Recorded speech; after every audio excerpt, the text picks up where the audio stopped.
오늘 설교 제목은 내 인생 나이테는 이사야서 61장 1절에서 3절입니다. 여러분, 내 인생 나이테라는 제목을 들으시고 뭔가 연상이 되는 것이 있습니까? 아마 나이 들으신 분들은 이렇게 다 연상이 되지만 젊은 분들은 인생하고 나이테는 뭐야? 저건 도대체 무슨 일인가?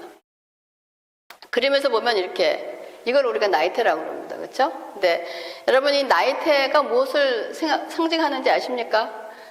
나이테는 나무들의 삶을 그대로 알려주는 기록이래요. 그래서 언제 심어졌고, 뭐 뿌리가 언제 벗겼고, 언제 불이 났고, 언제 벼락을 맞았고, 뭐 언제 화재가 났고, 또 이것이 추운 지방에서 자라는 거냐, 뭐 열대 지방에 저거를 다 잘라보면 저 나무의 그 모든 것을 알 수 있다라고 얘기해 주는 것이 저 나이테가 가지고 있는 것입니다. 저에게는 고모가 한 분 계세요. 고모가 한 분 계시는데 제가 태어나서 미국 오기 전까지 아주 가까이에서 함께 살았습니다. 아주 민주가 찬이하고 함께 살듯이 아주 가까이 살았어요. 그리고 제 어머니와도 친구 같은 그런 신우 올케 사이였습니다.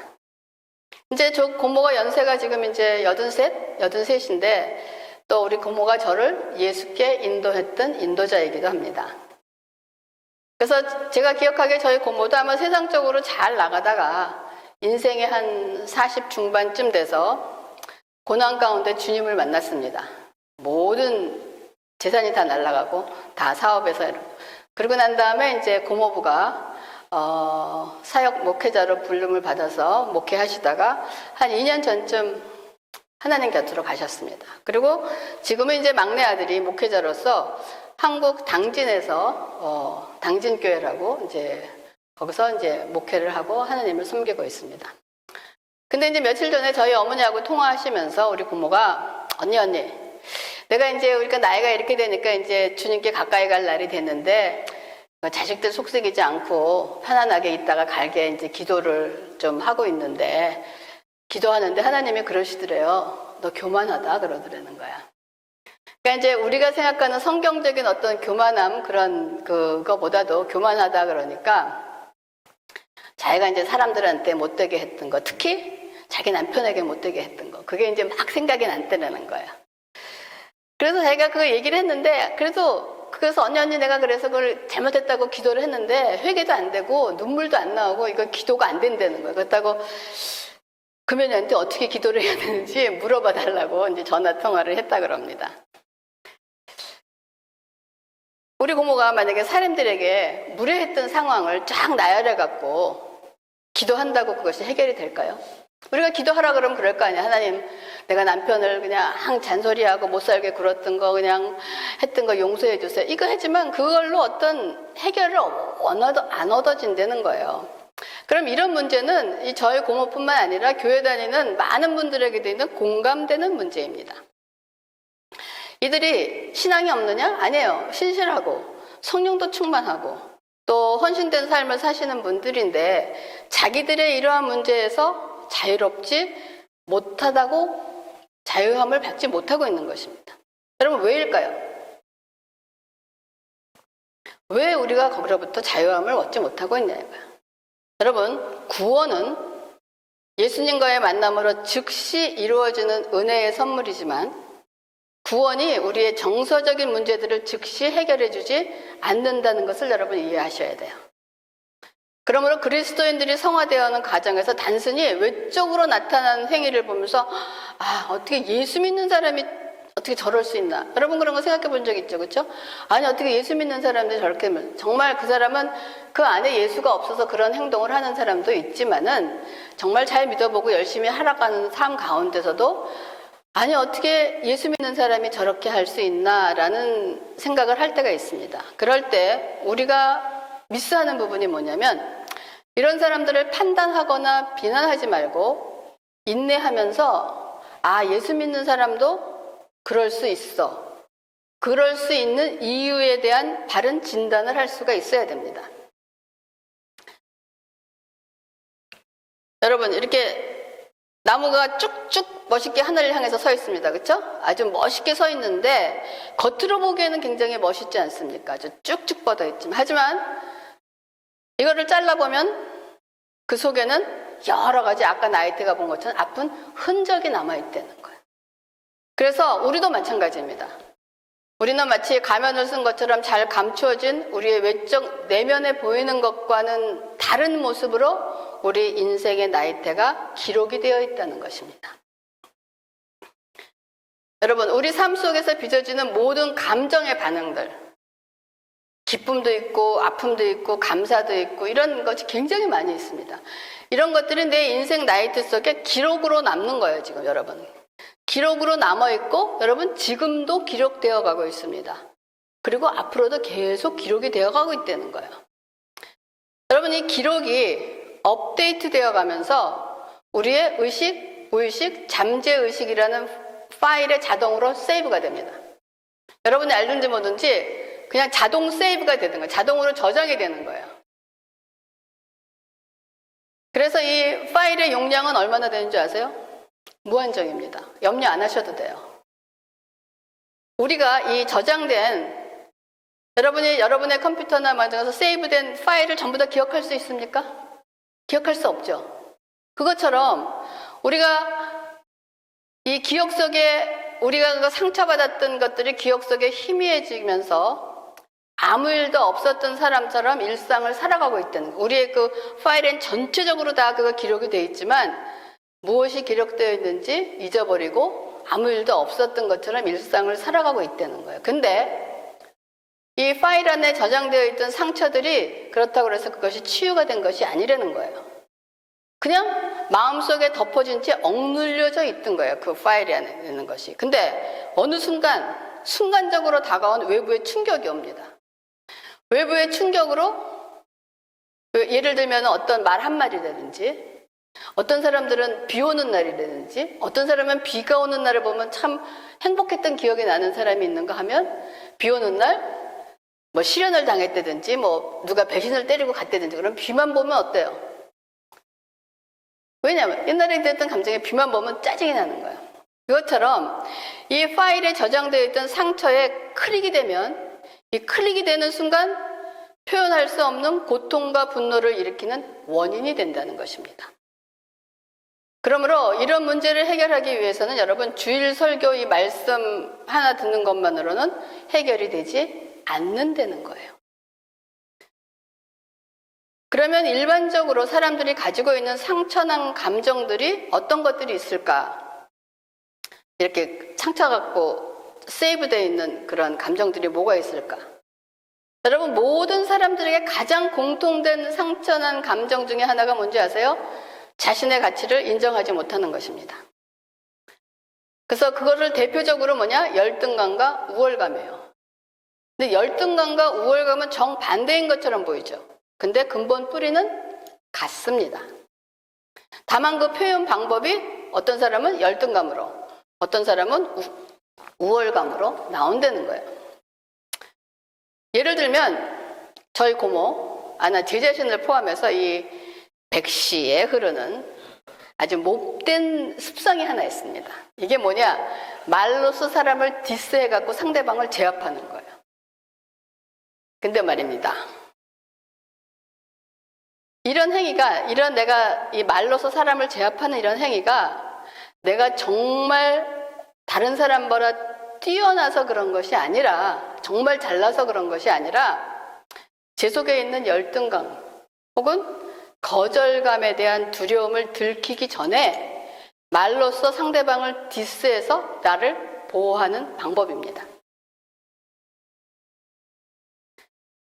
근데 이거를 예수를 알기 전에는 몰랐어요. 내가 정말 잘나서 사람에게 탁탁 말을 던져갖고 아주 무안을 주고 디스하는 줄 알았는데 예수님을 알고 나니까 이것이 나의 두려움이었던 것이에요. 두려움이 내가 상처받기 싫고 내가 하기 싫어서 그거를 미리미리 차단하는 방법이 말로써 디스를 해버리는 그런 상황이었다는 거예요.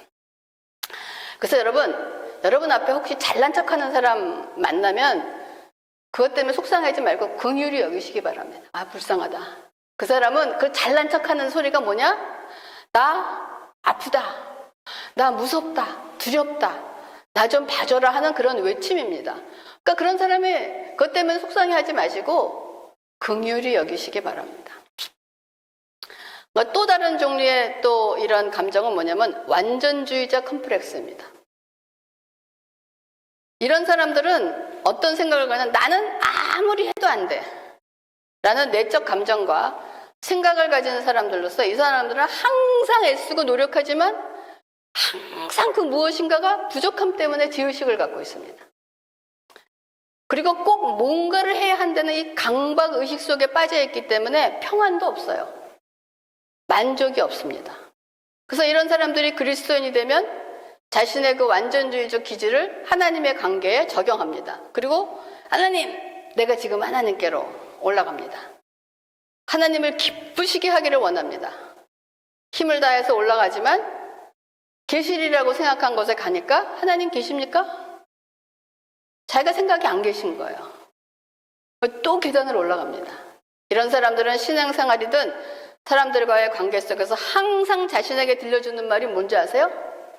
아직 부족해. 넌 아직 모자라야.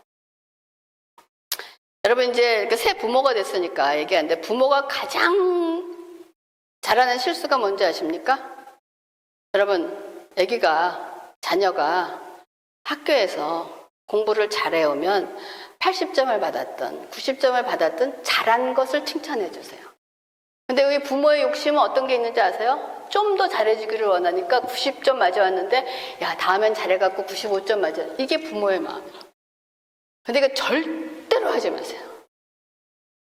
내가 90점 맞았으니까 다음에 95점 맞아야지 하는 것은 아이가 스스로 그것을 가질 수 있는, 도전을 할 수 있는 용기를 줘야 된다. 근데 우리는 항상 좀 더 잘해갖고 애가 A를 딱 받아왔어. 그러면 딱 뭐라 하는지 아세요? 그 교수는 원래 점수가 후해. 그냥 누구나 다 A죠. 웬만하면 다 A죠. 라고 사랑하겠죠. 그게 애를 무시해서가 아니고 좀 더 쟤한테 자극을 줘갖고 좀 더 잘하려고 잘 시키려고 하는 부모지만 그것을 받아들이는 아이는 항상 뭐냐? 나는 부족해. 나는 아무리 해도 우리 엄마 아빠를 만족시킬 수가 없어. 나는 아무리 해도 하나님을 만족시킬 수가 없어요. 그래서 여러분 무엇이든지 하면 아이를 칭찬하시기 바랍니다. 그 칭찬을 통해서 애가 내가 좀 더 잘해야 되겠다. 엄마, 내가 다음에는 좀 더 열심히 해갖고 좀 더 점수를 얻어올게. 그러면 착하다. 이래서 스스로 하게 해야지 애를 미리 기죽이지 말기를 간절히 부탁합니다. 근데 잘 안 될걸? 그리고 또 다른 케이스는 뭐냐? 아주 지나치게 예민한 사람, 슈퍼 센시티브한 사람입니다. 이런 사람들은 지나치게 예견하기 때문에 항상 깊은 상처를 받을 수밖에 없어요. 모든 것이 어떻게 보면 자기 중심으로 돌아간다라고 생각할 수 있을까? 그러니까 이런 사람들은 특별하게 관심을 많이 줘야 되는데 그 사람만 어떻게 한 사람만 지속적으로 관심을 줄 수가 있습니까? 그건 쉬운 일이 아니에요. 그러니까 이런 사람들은 다른 사람이 자신을 인정해 주기를 끊임없이 요구합니다. 하지만 아무리 많이 인정을 해줘도 그들에겐 충분하지 않아요. 그래서 항상 상처를 받아요. 그리고 받은 상처 때문에 자신이 가지고 있는 여러 가지 방법으로 다른 사람에게 상처를 줍니다. 그리고 또 이제 많지만은 또 다음에 대표적인 것이 아니면 두려움으로 가득 차 있는 사람. 가장 큰 두려움 중에 하나는 실패에 대한 두려움일 것입니다. 그렇기 때문에 시작에 대한 불안이 있어갖고 불안감을 도전하거나 다양성 있는 변화를 별로 좋아하지 않습니다. 저는 약간 그런 성향이에요. 새로운 거를 시작한다든지 도전을 한다는 것을 별로 좋아하지 않습니다. 근데 저하고 정반대인 사람이 저분이에요. 그러니까 잘 됐어요. 제가 못하는 거를 앞으로 나가니까 아주 잘합니다. 그래서 가능하면 좀 피하려고 그래요. 근데 피하려고 하지만 그 사건에 일단 들어가면 또 일을 잘 해냅니다. 근데 거기 발을 들여놓기가 싫은 거예요. 그래서 이런 종류의 사람들은 나름대로 합리화할 수 있는 그럴싸한 구실들이 굉장히 많아요. 이건 규칙이 마음에 안 들어. 나는 저기에 있는 사람이 마음에 안 들어. 뭐 이런 것이 싫어, 저런 것이 싫어 하고 수없이 그런 익스큐즈가 많이 있습니다. 근데 이런 사람들의 신앙생활을 하게 될 때 나타나는 현상은 뭘까요? 여러분 믿음은 어떻게 보면 커다란 모험입니다. 이런 사람 모험할 수 있을까요? 이런 사람이 그 삶을 하나님께 전부 드려라 그러는 말을 들었을 때 그건 뭡니까? 재앙입니다. 이게 두려운, 길도 잘 안 바꿔가는데 내 인생을 하나님께 다 드리래. 이거는 그 두려움은 말도 말, 내가 이거 다 드리고 나면 난 살아날 수 있을까? 이거 다 드리고 나면 뭐 잡을 잊어버리는 거 아닐까? 뭐 이거는 완전히 축복이기보다는 완전히 재앙에 가까운 수준인 거예요. 그래서 이런 사람들의 특징이 뭐냐면 맨날 if, 만약에 이렇게 했었으면 어떡하? 만약에 저것이, 그럼 맨날 만약에 속에 살다가 아무것도 못하고 그 자리에 머물러 있다는 것입니다. 그래서 지금 이렇게 간단하게 몇 가지 상처난 감정에 대해서 여러분 말씀드렸지만 이거는 나만 있는 게 아니고 우리 모두에게 다 있습니다. 여러분, 열등감과 우월감, 완벽주의자, 지나치게 예민한 두려움, 여러분들은 어디에 속해 있습니까? 다 속해 있어요. 다만 누가 많고 적고 강하고 약하면 다를 뿐이지 저거가 없는 사람은 아무도 없다는 것입니다. 그러면 이 상처를 그냥 상처 그대로 방치하면 어떻게 될까요? 어떤 결과를 가져올까요? 그렇죠. 이거는 뭐 비디오입니다. 그렇죠? 안 봐도 비디오죠. 이 여러분의 이 상처난 감정은 어떻게든 끄집어내야 됩니다. 끄집어내서 치유하고 처리해야 된다는 거예요.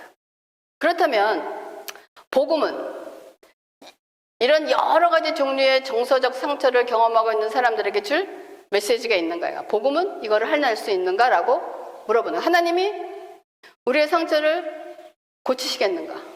여러분 믿으십니까? 하나님이 여러분의 상처를 고치실 줄 믿으십니까? 아멘. 어떻게? 아멘 했는데 어떻게 고치십니까? 하나님은 고치십니다. 오늘 주신 본문의 말씀의 약속이에요. 어떻게? 나를 보내사 마음이 상한 자를 고치며 포로된 자에게 자유를, 갇힌 자에게 노임을 선포한다라고. 여기서 나는 누굽니까? 나를 보내사. 누구예요? 이사야서에서는 누구를 지금 저걸 얘기하고 있는 것입니까? 예수님을 얘기하는 거예요. 예수님을 보내사. 지금은 우리에게는 성령님이십니다. 예수님이 오셔서 마음이 상한 자를 고쳐주신다는 거예요. 근데 마음이 상한 자, broken heart로 되어 있어요. 마음이 깨졌다는 거예요. 그럼 이 broken heart은 여러분 지성, 우리가 갖고 있는 그 지정의가 있습니다. 지성에, 의지에, 감정에 어디에 상처가 받은 것일까? broken heart는 어디에? 감정입니다. 여러분 지적에 상처받았다고 broken heart이 됩니까? 우리의 감정에 상처를 받은 것이에요. 그러면 우리는 언제 이 broken heart이 됐을까요? 여러분이 연애에 실현했을 때, 학교에 떨어졌을 때, 언제 broken heart이 됐을까요? 찬이는 언제 broken heart이 됐어요? 찬이가 broken heart이 안 됐을 것 같아요? 미안하지만 이미 broken heart입니다. 창세기 3장 24절에 하나님께서 그 사람을 쫓아내시고 라고 되어 있어요. 그 사람이 누구예요? 죄를 지은 아담과 하와로서 인간은 하나님으로부터 쫓겨날 때 우리의 마음은 이미 깊은 상처를 받았습니다. 그 깊은 상처를 받은 걸 가지고 태어나는 거예요. 거기서 가장 큰 상처가 뭐냐? 두려움과 버려짐입니다. 하나님으로부터 쫓겨날 때 두렵습니다. 그리고 버려지는 거예요, 부모로부터. 그래서 가장 큰 인간에게 있는 두려움이 뭐냐? 두려움과 버려짐에 대한 상처입니다. 이거는 태어나면서부터 감정의 뿌리가 이미 상했다는 거예요. 뿌리가 상하면 열매는 건강할 수가 없다는 것입니다. 그래서 여기 마음이 상한 자를 고치며 그때 원어의 히브리어가 고친다는 것에 카바시라고 되어 있어요. 이 카바시라는 은어는 뭐냐면 단단히 싼다. To tie, to bind, wrap firmly. 그러니까 단단히 묶고 싸매고 묶는다는 거예요. 그러면 여러분 상처난 감정을 치유하는 방법은 예수님께서 오셔서 상처난 곳을 단단히 싸맨다 그래요. 여러분 상처난 곳을 단단히 싸면 어떻게 해요? 아파요 안 아파요? 아프죠? 근데 예수님이 이 아픈데도 예수님의 이름으로 이 상처난 감정을 묶는 것이 치유하는 방법이라는 것입니다. 그래서 우리가 이 상처난 감정 자체가 우리가 죄는 아니지만 이 상처난 감정이 우리를 우리의 연약함을 통해서 죄를 짓게 하기 때문에 예수의 이름으로 묶어서 쫓아내야 된다는 것이에요.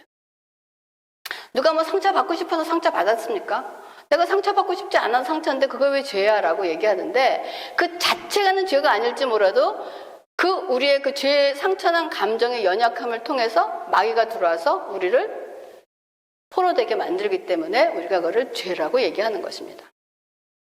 그러면 여기 상처난 곳을 상한 자를 고치시며, 그럼 고치시면 고치시는 걸로 끝나면 되는데 이 마음이 상한 자를 고친 다음에 뭘 하십니까? 포로된 자에게 자유를, 갇힌 자에게 노임을 선포한다는 거예요. 포로된 자에게 자유를 주신다는 것은 어떻게 말하면 확인사살하는 거예요. 누구를? 마귀를. 우리가 확인사살하는 거예요. 자, 이 말씀은 마음이 상한 감정이 우리 연약함을 통해서 우리를 죄의 포로로 사로잡아 간다는 거예요. 그러니까 이 상처를 빨리 치유받지 않으면 그 상처가 계속 우리를 어떻게 되냐? 상처난 감정이 열등감으로, 우월감으로, 예민함으로, 완벽함으로, 두려움 등을 통해서 우리를 너는 아무것도 할 수 없어. 아직도 부족해. 이런 것을 우리를 가두고 포로되게 한다는 거야. 그래서 포로가 되게 되면 누구의 조종을 받게 되느냐? 우리를 조종한다는 거야. 그러면 이게 조종하는 사람이 우리의 연약함과 상처난 감정이 누구에게 악용당하고, 이용당하는 것이 아니라 악용당하고 있어요. 누구에게 악용당한다는 겁니까? 마귀에게 악용당한다는 거예요. 그렇기 때문에 마음을 고치시고 포로된 자에게 자유를, 갇힌 자에게 노임을 선포한다는 거예요. 그러므로 여러분, 예수님이 오셔서 우리의 상처난 감정, 연약함을 예수의 이름으로 묶고 쫓아내서 마귀의 포로로부터 자유를 얻게 하시고 갇힌 자를 놓여줘요. 갇힌 자는 포로된 거나 마찬가지인데 좀 더 강한 것으로 보시면 됩니다. 그 증상이 좀 더 심각해지는 거예요. 여러분, 알코올 마시는 사람이 처음부터 알코올 마시자 중독됩니까? 아니잖아요. 점점 조금씩 먹다가 포로가 돼서 나중에는 그 알코올이 이 사람을 가둬버리고 갇혀버리고 포로되게 된다는 거예요. 이것이 마귀가 하는 일인 것입니다. 그렇기 때문에 우리가 회개 기도할 때 우리의 연약함을 하나님 앞에 내어놓는 이유가 여기 있는 거예요. 그러므로 마귀가 하는 일을 여러분 너무 쉽게 보시면 안 됩니다. 우리가 마귀를 너무 무서워해도 안 되지만 마귀를 너무 우습게 봐도 안 돼요. 왜냐하면 마귀가 하는 일의 원리는 요한복음 10장 10절입니다. 요한복음 10:10. 도둑이 오는 것은 도둑질하고 죽이고 멸망시키는 것이 마귀가 하는 일입니다. 도둑질하고 죽이고 멸망시킨다. 도둑질은 우리를 상하게 합니다. 그리고 죽여요. 포로되게 해요. 그러고 난 다음에 멸망시키고 갇히게 한다는 것이 마귀가 하는 일은 저것밖에 없어요. 그러므로 우리는 마음의 상처를 나는 이렇게 상처받았어. 아픈 사람이니까 위로받아야 돼 하면서 다독거릴 것이 아니라 예수의 이름으로 상하고 썩은 뿌리를 뿌리채 뽑아내야 됩니다. 그래서 로마서 8장 26절에 성령도 우리의 연약함을 도우시나니 라고 되어 있습니다. 그래서 우리가 무엇을 기도할지 알 바를 모르는데 성령께서 우리 기도를 인도하신다라고 되어 있단 말이에요. 근데 여기에서 도우신다라고 할 때 그냥 help라고 나와 있어요. 근데 help의 원어를 보면은 맞은편에서 잡고 있다는 거예요. 도와주는데 맞은편을 잡고 있다는 거예요. 그러면 성령께서 우리의 연약함을 돕기 위해서 다른 한쪽에서 우리의 문제를 잡고 계시다는 거예요. 그러면 나의 저편에서 성령께서 잡고 계시면 이쪽 편은 누가 잡아야 돼요? 성령님이 양쪽을 다 잡고 계시는 것이 아니고 한쪽을 잡고 있다는 거예요. 그럼 저쪽 곳을 누가 잡아요? 내가 잡아야 된다는 거예요. 그러니까 성령님하고 나하고 함께 잡고 있다는 거예요. 그렇다 보면은 성령님이 우리가 무엇을 기도해야 될지, 무엇을 어떻게 해야 될지 알지 못하는 것을 알게 하시고 도와주신다고 하면서도 우리 보고 저쪽에 붙잡고 있으라 그러면 우리도 뭔가 해야 될 일이 있다는 것입니다. 그러면 이 치유 과정에서 저와 여러분이 해야 될 일이 무엇일까? 그냥 일반적으로 얘기할 때 일반적인 성경 원리를 제시해 보겠습니다. 여러분, 문제를 똑바로 직시하시기 바랍니다. 여러분이 문제를 해결하려면 문제가 뭔지를 알아야지 문제를 해결하잖아요. 그러므로 여러분이 정직한 마음으로 하나님의 은혜를 힘입어서 기억하기 싫은, 보통 우리의 마음의 상처는 기억하기 싫은 거지 기억하기 좋은 것이 없습니다. 여러분이 기억하기 싫은 삶의 모든 시절의 경험과 그 삶의 현장을 대면하시기 바랍니다. 피하지 마세요. 근데 많은 사람들이 대면하기보다는 회피하는 경우가 많습니다. 직면하면 아프거든. 또 직면하면 속상하거든. 직면하면 내 자신이 부끄럽거든. 직면하면 내 자신이 너무 초라해 보이거든. 싫어요. 그래서 많은 사람들이 도망가면서 회피하면서 뭐라고 하는지 아세요? 아, 나는 괜찮아. 아, 나는 극복했어. 나는 잘 됐어. 라고 얘기합니다. 그러니까 이런 일을 하면서 자신을 끊임없이 어떻게 하냐? 혹사합니다. 어떤 일로 혹사를 하느냐? 어떤 사람은 일에 혹사를 한다든지 자신을 끊임없이 돌려대는 거예요. 그런데 또 의미 없는 웃음, 분주하게 만듭니다. 그래서 많은 사람들이 저 사람이 어려운 일을 당했는데 괜찮을까? 옆에 사람들은 너 괜찮니? 라고 얘기하면 아, 나 괜찮아. 아무렇지도 않아. 라고 얘기하지만은 이 사람은 자기와 겉과 실제가 진짜 정말 점점 괴리감이 들어가기 때문에 이거를 극복하지 못합니다. 그렇기 때문에 가장 중요한 것은 여러분의 문제가 뭔가를 직시하시고 여러분이 인정하셔야 돼요. 나는 괜찮지 않다. 나는 아프다. 나는 온전하지 못하다.